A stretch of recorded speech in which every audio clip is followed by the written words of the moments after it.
What's up, people? It's your boy Carlos Blue Forte, and you're watching the Blue Forte television channel, Chelsea fan page, fan channel, blog site, where I just basically talk everything Chelsea and related to the Premier League.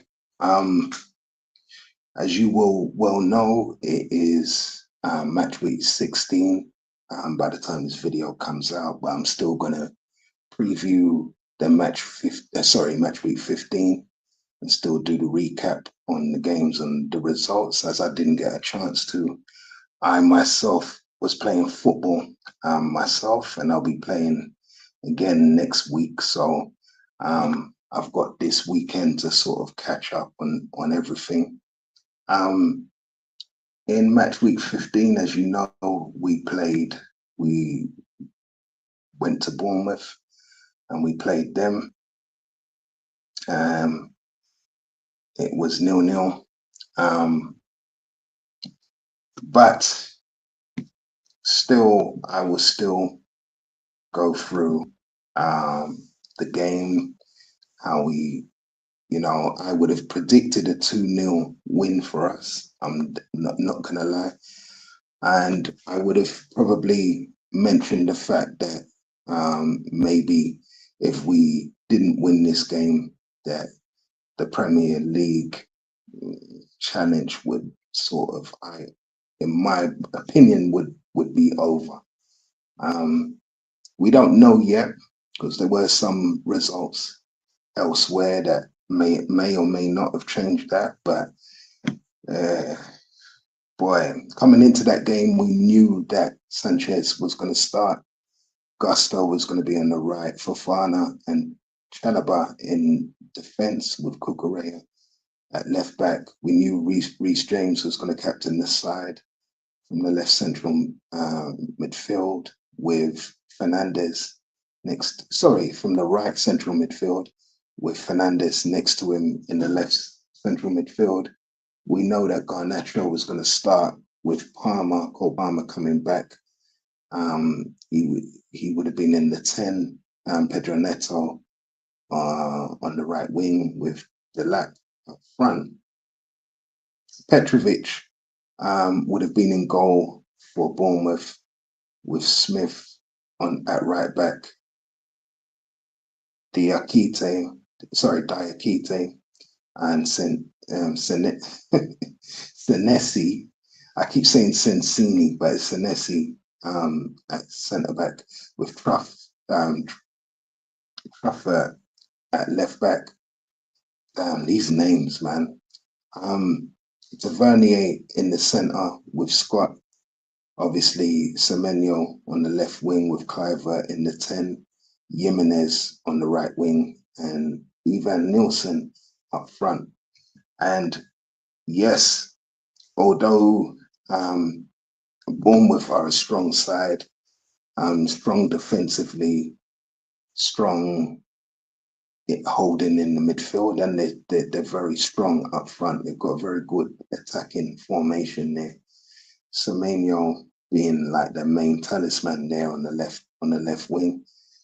But I would have said with the people I mentioned, having Badiashile, Gittins, Jorgensen, Santos, Pedro, Pito, Achempong, Giyu, and Estevao on the bench, you would have definitely expected a lot more from Chelsea. You would have expected that we possibly could have won that game, but I definitely would have predicted a 2-0 win for us.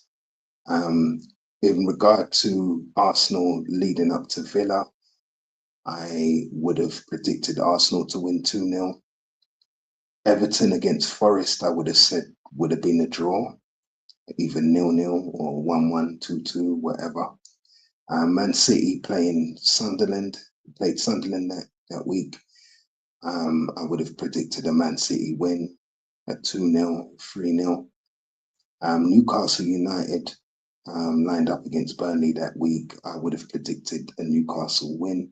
Very tough game, but still, Newcastle at home, you'd expect them to beat Burnley.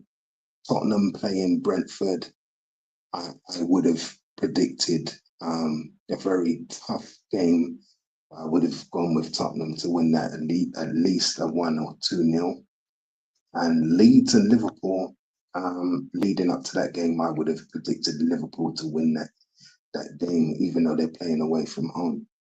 Who else played that weekend? It was Brighton against West Ham. I would have predicted a draw for that. And Fulham against Palace, I would have predicted a win for Palace. And of course, Wolves versus Man United, I would have predicted a win for Manchester United. That particular week, I did play myself. I've played in the same club, but I've played for two different teams in a short space of time. So yeah, it was just about adjusting to the rules, the format of the competition and everything. And the week before I had played at Regent's Park, and yeah, I enjoyed myself, even though we didn't win that tournament. We lost on penalties in the semi-final, but it was good. It was a good tournament. And then, yeah, last weekend, didn't play. I wouldn't say we didn't play that well. We did. Didn't concede. Actually, we did in the tournament we played. We did actually, but 2 draws and one loss.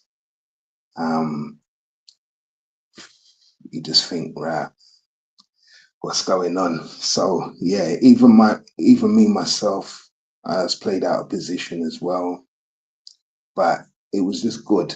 It's just everything impacted on me, and I wasn't able to do this particular broadcast. So I apologize for that. I'll leave it short and sweet. I'll do a recap of those games, and then I'll come back with a match week 16 review, no preview. Sorry. So I'll leave it there.